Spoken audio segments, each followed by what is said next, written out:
Hayagriva entered Prabhupada's room.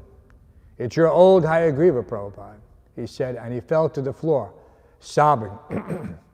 Prabhupada gave him a garland and asked him how he and his family were doing. Then in the presence of the other devotees, Prabhupada related how Hayagriva had been sent by Krishna to help him spread the Krishna consciousness movement all over the world. When Hayagriva said he had never forgotten Prabhupada even for a day, Prabhupada replied, "And I also never forgot you. I was thinking, has Hayagriva gone away?" I was thinking like that. Prabhupada's voice broke. His eyes filled with tears, and he could not speak. Finally, he asked everyone to leave the room. Prabhupada and Hayagriva began meeting daily, sometimes for as long as 2 or 3 hours. Dialectical spiritualism was again underway, moving side by side with the 8th canto of Śrīmad-Bhāgavatam. And Hayagriva was again in his original position at Srila Prabhupada's lotus feet. Srila Prabhupada ki.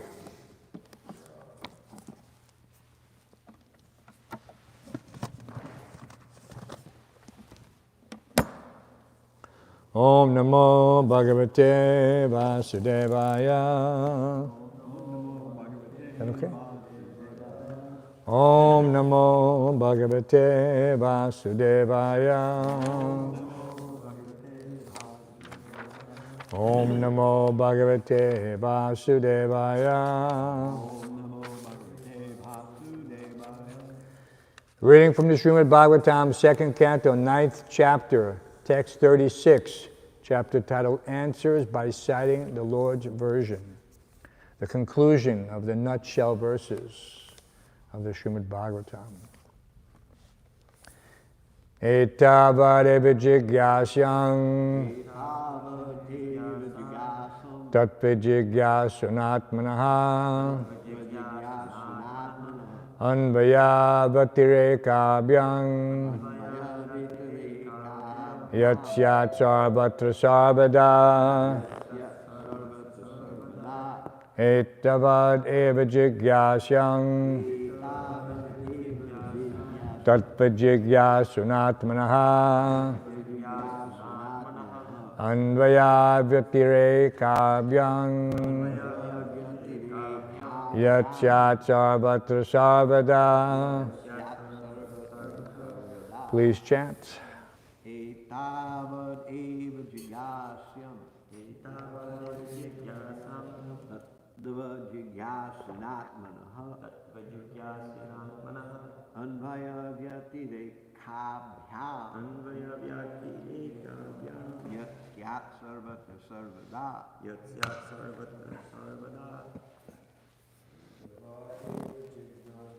Etavad eva jigyasyam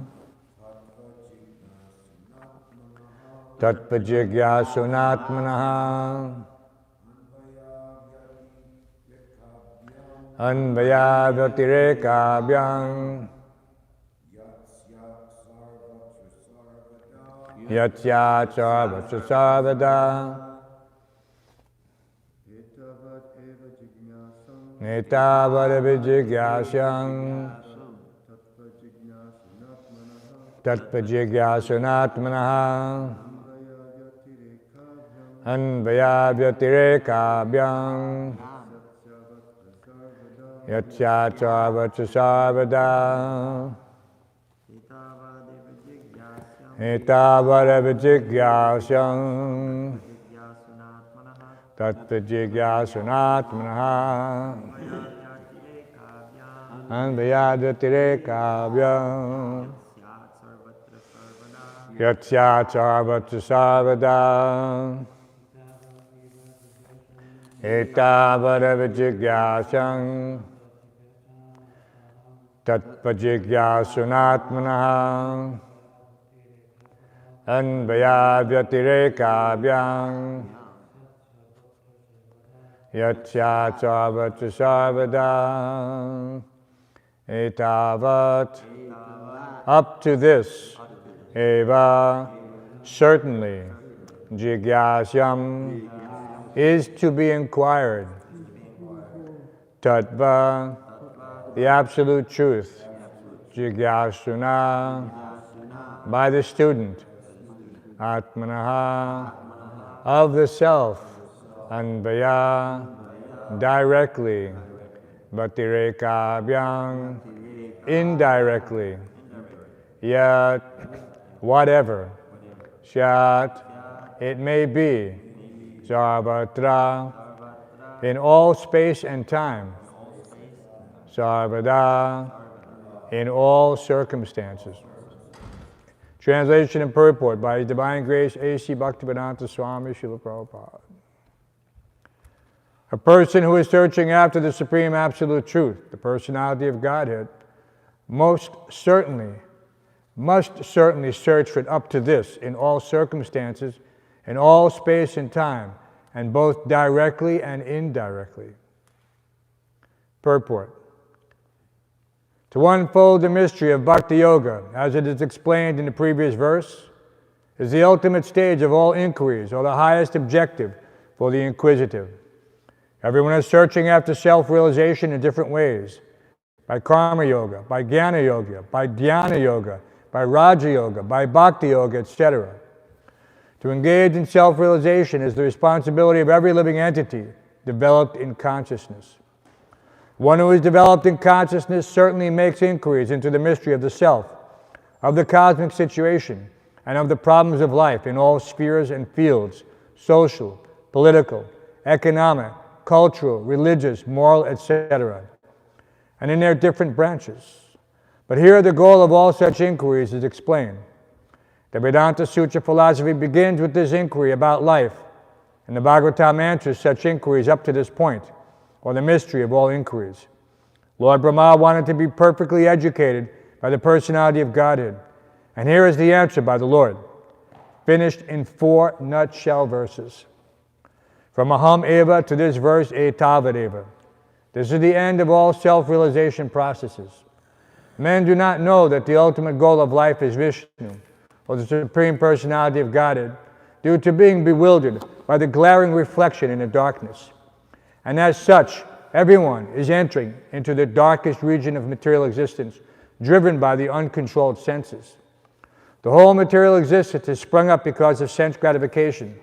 Desire is based principally on the sex desire. And the result is that in spite of all advancement of knowledge, the final goal of all the activities of the living entities is sense gratification.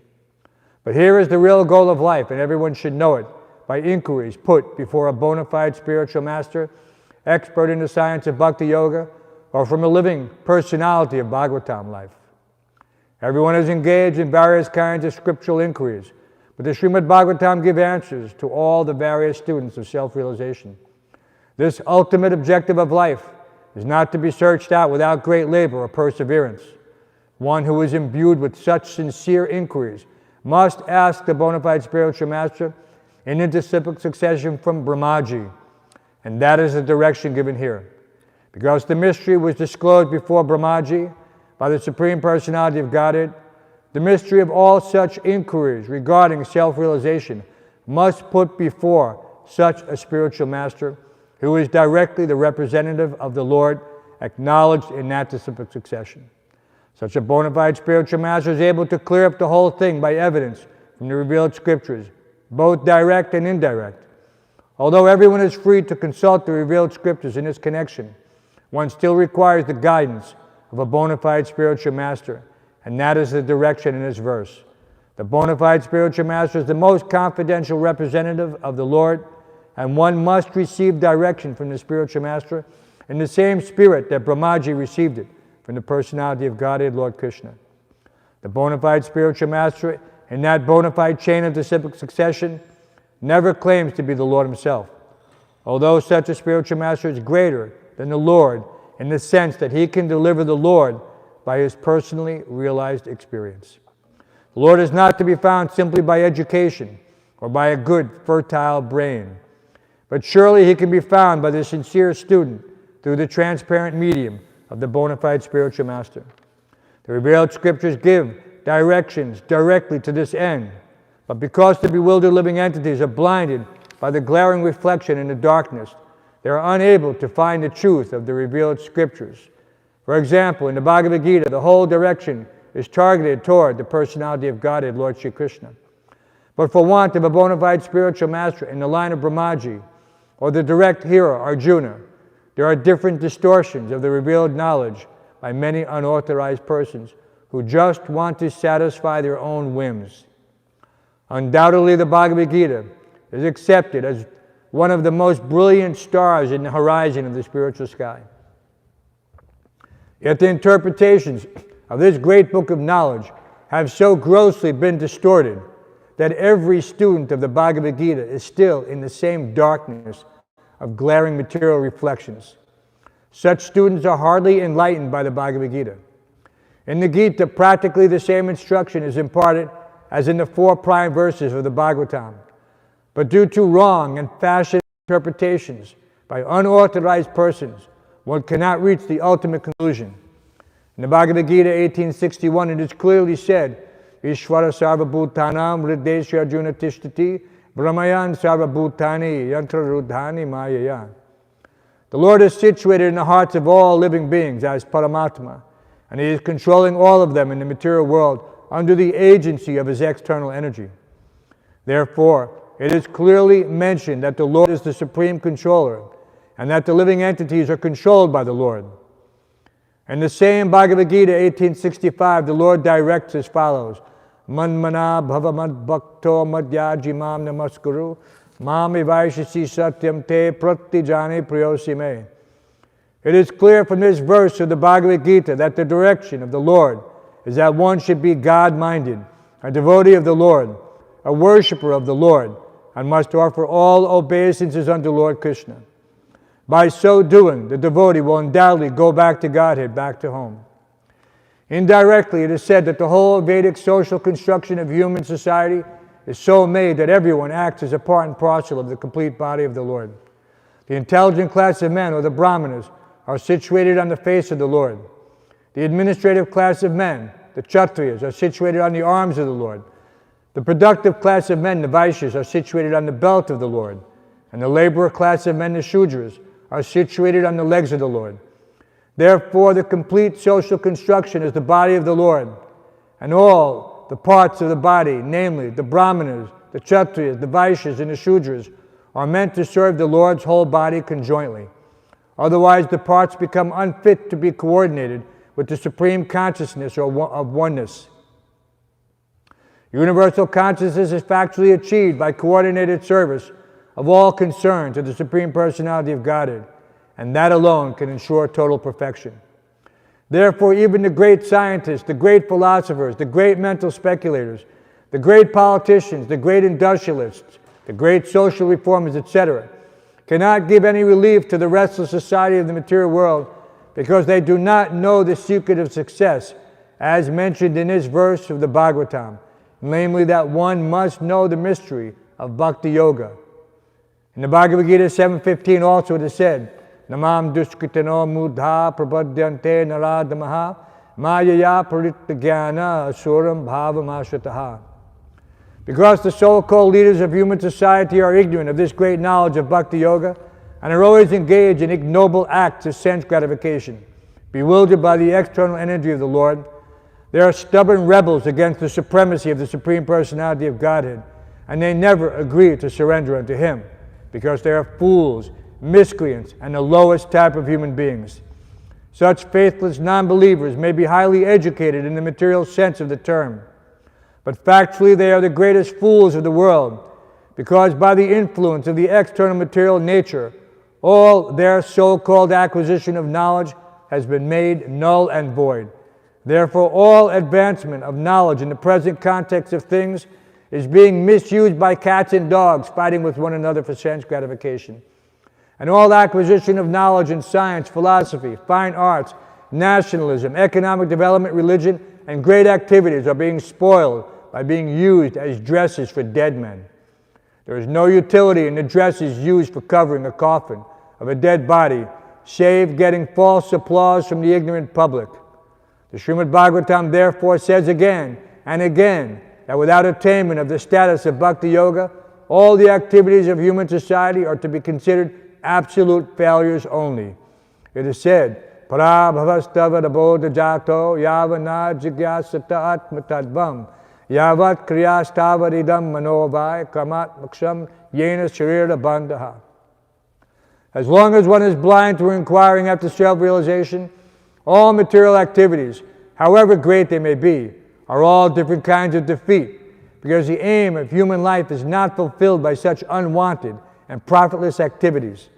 The function of the human body is to attain freedom from material bondage, but as long as one is fully absorbed in material activities, his mind will be overwhelmed in this whirlpool of matter, and thus he will continue to be engaged in material bodies life after life. Śrīmad-Bhāgavatam 5.5.5.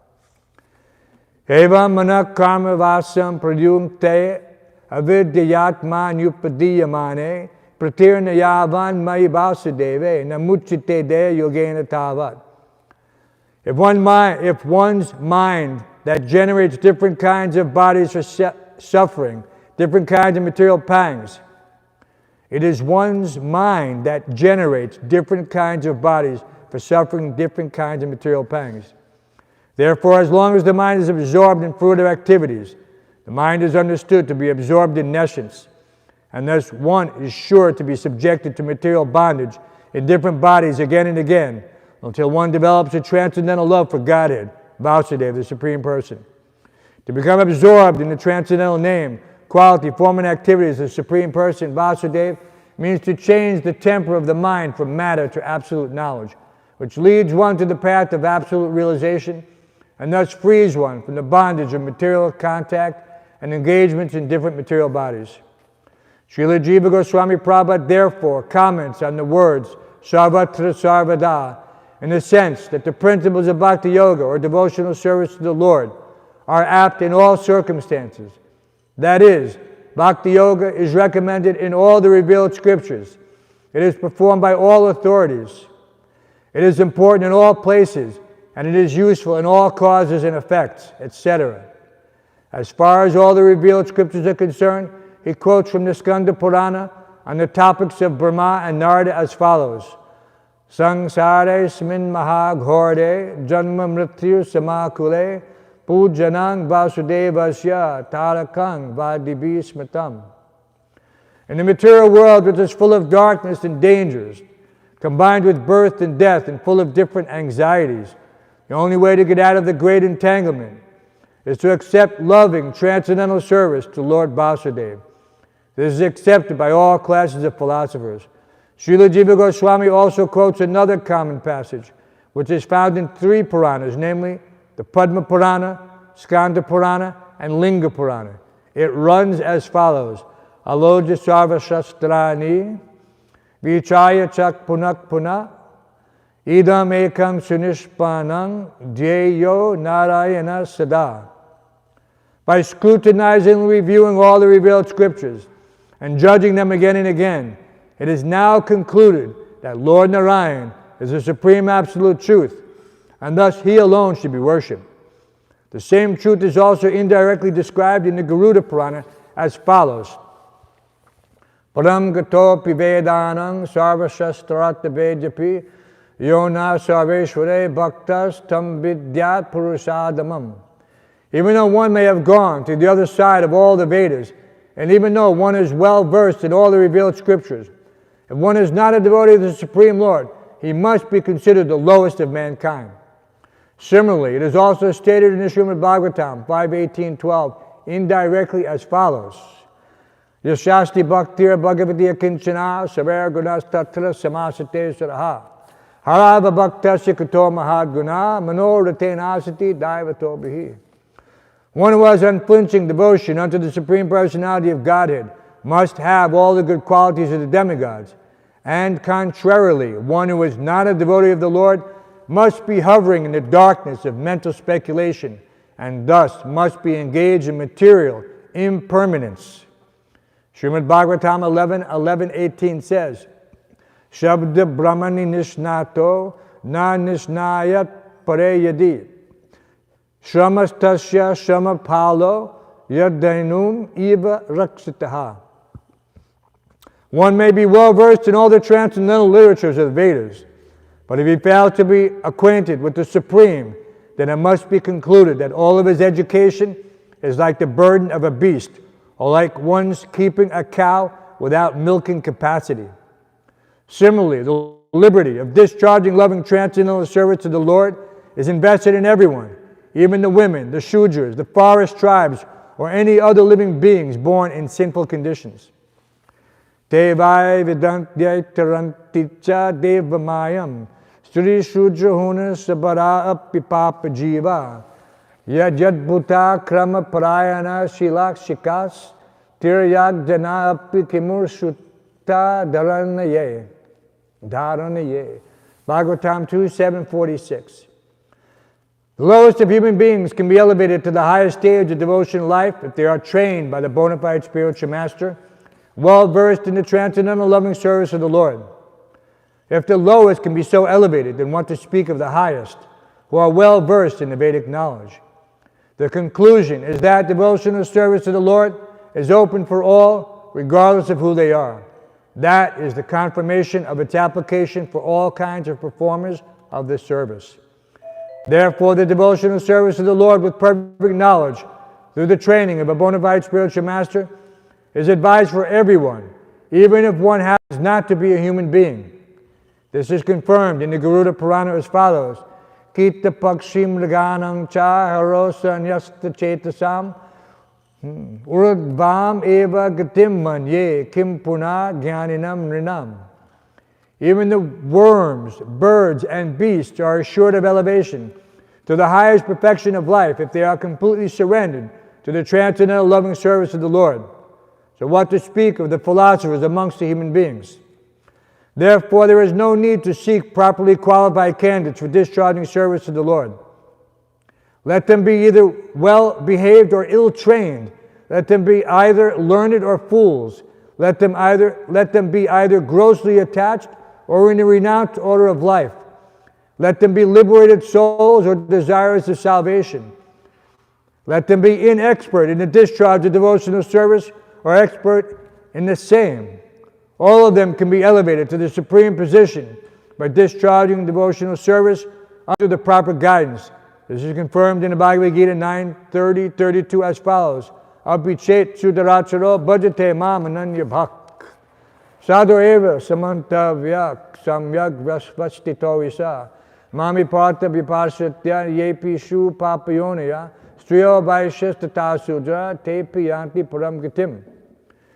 Even if a person is fully addicted to all sorts of sinful acts, if he happens to be engaged in the loving transcendental service of the Lord, under proper guidance, he is to be considered the most perfect holy man without a doubt. And thus any person whatsoever, and whosoever he or she may be, even the fallen women, the less intelligent laborer, the dull mercantile man, or even a man lower than all these, can attain the highest perfection of life by going back home, back to Godhead, provided he or she takes shelter of the lotus feet of the Lord in all earnestness. This sincere earnestness is the only qualification that can lead one to the highest perfectional stage of life. And unless and until such real earnestness is aroused, there is a difference between cleanliness or uncleanliness, learning or non-learning in the material estimation. Fire is always fire, and thus if someone touches the fire knowingly or unknowingly, the fire will act in its own way without discrimination. The principle is Harir Harati Papani Dusta Chittar Api Smitaha. The all-powerful Lord can purify the devotee of all sinful reactions, just as the sun can sterilize all sorts of infections by its powerful rays. Attraction for material enjoyment cannot act upon a pure devotee of the Lord. There are hundreds and thousands of aphorisms in the revealed scriptures. Atmarama Shamunayo. Even the self-realized souls are also attracted by the transcendental loving service of the Lord. Kechit kevalaya bhaktya vasudeva parayanaha. Simply by hearing and chanting, one becomes a great devotee of Lord Vasudeva. Na chalati bhagavat padara vindal lavan nimasaradam apicha vaishnavagriyaha. A person who does not move from the lotus feet of the Lord even for a moment or a second, is to be considered the greatest of all Vaishnavas. Bhagavad Parshadatam Prapte Mat Sevaya Pratitam Te. The pure devotees are convinced of attaining the association of the personality of Godhead, and thus they are always engaged in the transcendental loving service of the Lord. Therefore, in all continents, in all planets, in all universes, devotional service to the Lord or Bhakti Yoga is current. And that is the statement of the Śrīmad-Bhāgavatam and allied scriptures. Everywhere means in every part of the creation of the Lord. The Lord can be served by all the senses, or even simply by the mind. The South Indian Brahmana who served the Lord simply on the strength of his mind also factually realized the Lord. Success is guaranteed for a devotee who fully engages any one of his senses in a mode of devotional service. The Lord can be served by any ingredient, even the most common commodity, a flower, a leaf, a fruit, or a little water, which are available in any part of the universe and without cost, and thus the Lord is served universally by the universal entities. He can be served simply by hearing. He can be served simply by chanting or reading about his activities. He can be served simply by adoring him and accepting him. The Bhagavad Gita is stated that one can serve the Lord by offering the result of one's work. It does not matter what one does.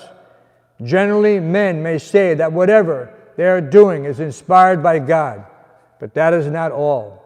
One should actually work on behalf of God as a servant of God.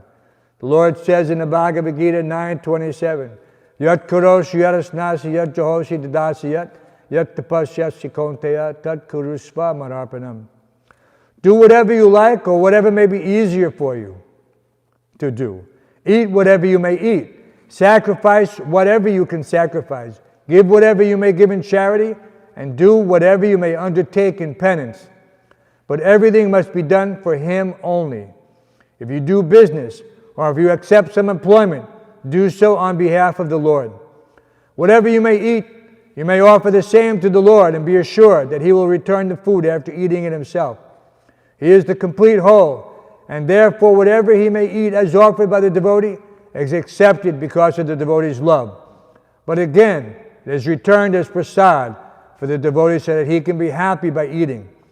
In other words, be a servant of God and live peacefully in that consciousness, ultimately returning home back to Godhead. It is said in the Skanda Purana, Yasya smritya naman moktya chanam moktya tapo yagya kriyadishu nunang sampurnatam eti sadyo bande tamachyutam. I offer my obeisances unto Him, the infallible, because simply by either remembering Him or vibrating His holy name, one can attain the perfection of all penances, sacrifices, or fruitive activities, and this process can be universally followed. It is in